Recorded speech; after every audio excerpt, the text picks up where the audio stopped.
मंदिर में हिंदुस्तान से ज्यादा लोग आएंगे तो आएंगे, क्योंकि यूएई में कुल रहने वाले में से 30% से ज्यादा जनसंख्या है वो सिर्फ और सिर्फ हिंदुस्तान की है, ना सिर्फ किसी दूसरे देश की है। अब यहाँ पे देखिए यूएई एक मुस्लिम कंट्री है, लेकिन ये मंदिर बना रहा है, क्यों? क्योंकि वहां पे पर्यटक आएंगे, पैसा आएगा। इन लोगों को चिंता नहीं है, हमारे यहाँ मस्जिद नहीं है, मंदिर में कम पर्यटक आएंगे, मस्जिद में जा रहे। इसके पश्चात से क्या होता है, जब शो खत्म हो जाता है, दोनों एक ही होटल में, एक ही प्लेट में, एक ही टेबल पे जाके क्या करता है, बैठ के एकदम मस्त से एकदम मलाई खाता है। नमस्कार साथियों, आप लोगों का आज के इस सेशन में मोस्ट वेलकम है। आज बहुत खुशी का दिन है, क्योंकि आज ही के दिन में अयोध्या में राम मंदिर का पूर्ण रूप से उद्घाटन हो चुका है। आप लोगों को अगर थोड़ा मोड़ा आवाज आता होगा तो इसके लिए मैं माफी चाहता हूँ। पूरा प्रोसेशन से पूरा लाइन, पूरा सड़कें जाम हुई है, काफी सारे यहाँ पे भीड़ भी चल रहे हैं, और यहाँ पे क्या हो रहा है, लोग पूरा खुशियां मना रहे हैं, और पूरा भारत में इसकी खुशियां जमकर मनाई जा रही है। इसलिए आप लोगों को बहुत बहुत बधाइयां, जो आज हम लोगों को 500 सालों से जो लड़ाई हम लोग लड़ रहे थे, आज हम लोगों को जाके सफल हो गया है। हालांकि हम लोगों का सफल तो 2019 में भी हो गया था, 9 नवंबर 2019 को ही हो गया था, लेकिन आज वो लड़ाई पूर्ण रूप से सफल हो गया है। अब यहाँ पे देखिए, आज के हम लोग इस सेशन में चर्चा करने वाले हैं अयोध्या के राम मंदिर के बारे में। एक छोटा सा वीडियो में हम लोग बहुत सारे चीजों के बारे में जिक्र करेंगे। देखिए, अयोध्या में राम मंदिर का निर्माण 9 नवंबर 2019 ईस्वी के बाद से ही प्रारंभ किया गया, क्योंकि कोर्ट का फैसला 9 नवंबर 2019 ईस्वी को आ गया था। अब आप लोग जाके क्या कीजिए, अयोध्या में राम मंदिर का निर्माण कर लीजिए। कितने हिस्से पर? 2.7 एकड़ पर आप लोग क्या कीजिए, जाके राम मंदिर का निर्माण कर लीजिए वहां अयोध्या में। और ये सफल भी हुआ, और आज जाके इसकी पूर्ण रूप से सफलता आज हम लोग को, पूर्ण हिंदू समाज को, पूरा संपूर्ण भारतीय को आज जाके प्राप्त हुआ है। 500 सालों से चल रही थी, अब उस जंग खत्म हुआ और लोगों के दिलों में अब शांति मिली है। यह जो लड़ाई थी कोर्ट में सिर्फ और सिर्फ 134 साल से चल रही थी, सिर्फ कोर्ट में 134 साल से चल रही थी। बाकी हिंदू मुस्लिम करके लगभग 500 साल इसको हो चुके हैं। जब से बाबर आया 1500 ईस्वी में, इसको यहां से तोड़ के वहां पे बाबरी मस्जिद का निर्माण करवाया गया था। और 1500 ईस्वी के बाद से क्या हुआ कि अभी तक ये जंग चलते चलते 2000 ईस्वी पार कर गया, 2024 ईस्वी आ गया है। तक तो पूजा सफल हो गया, चलिए भैया यहां तक तो समझ में आ गया। लेकिन आगे की भी खतरनाक घटना आप लोग सुन लीजिए। आगे की भी जो घटना घटी है बहुत ही दुखद घटना है।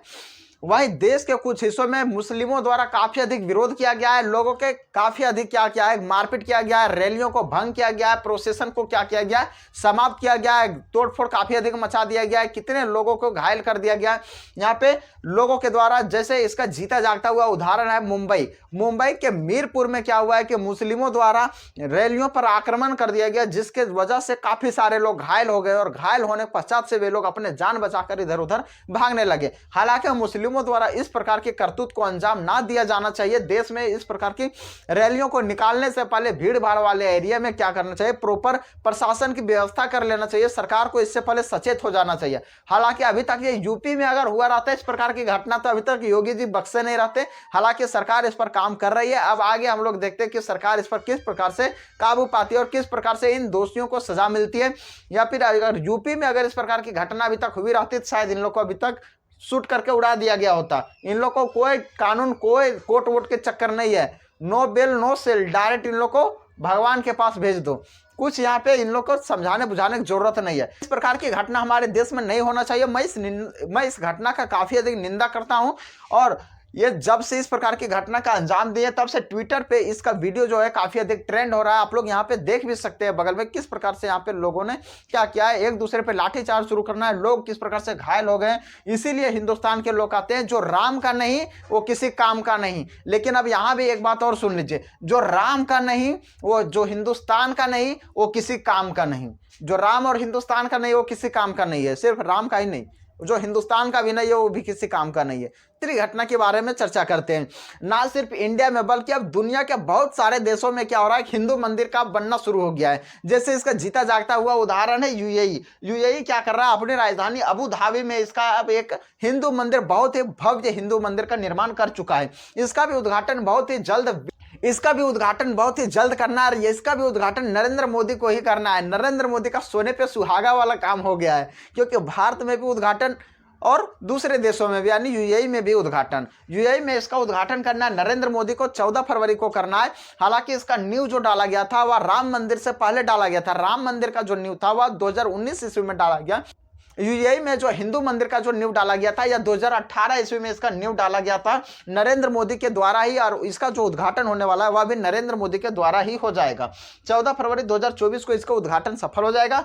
देखिए यूएई ने बहुत अच्छा यहाँ पे दिमाग लगाया है। इस प्रकार से भारत में भी दिमाग लगाना चाहिए। बहुत सारे शहरों में क्या करना चाहिए, मंदिर मस्जिद को जो भी है उस प्रकार से उसका विकास करके काफी सारे पर्यटक स्थल को बनाना चाहिए, ताकि क्या हो सके कि बहुत ज्यादा मात्रा में पैसा आ सके। यूएई देखिए दुबई करता क्या, इसका पेट्रोलियम का महज 1% भी इसका इन्वॉल्वमेंट नहीं है। यहाँ पे सिर्फ और सिर्फ बालू में देखिए किस प्रकार से यूएई ने अपना तरक्की को, दुनिया के बुलंदियों को छू गया।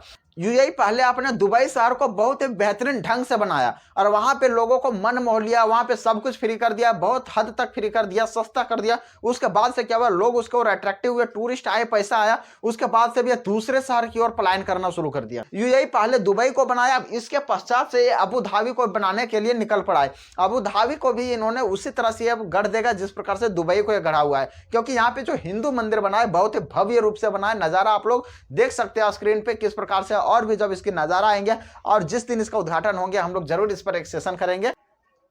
यूएई एक मुस्लिम कंट्री होते हुए भी इन्होंने मंदिर को बढ़ावा दिया है, ताकि इनको पैसा कमाना है, इसको अपने देश का विकास करना है, इसको हिंदू मुस्लिम नहीं करना है। इस प्रकार से हमारे देश में, हमारे अगल बगल अड़ोसी पड़ोसी देश में क्या करना चाहिए, इस प्रकार की थिंकिंग को रखना चाहिए, इस प्रकार की सोच को रखना चाहिए, ताकि लोग क्या हुए अट्रैक्ट हो। हमारा यहाँ कुछ करते हैं, 2 यहाँ मुर्गा बैठा देते हैं मंच पे, हिंदू मुस्लिम कर करके रहता है।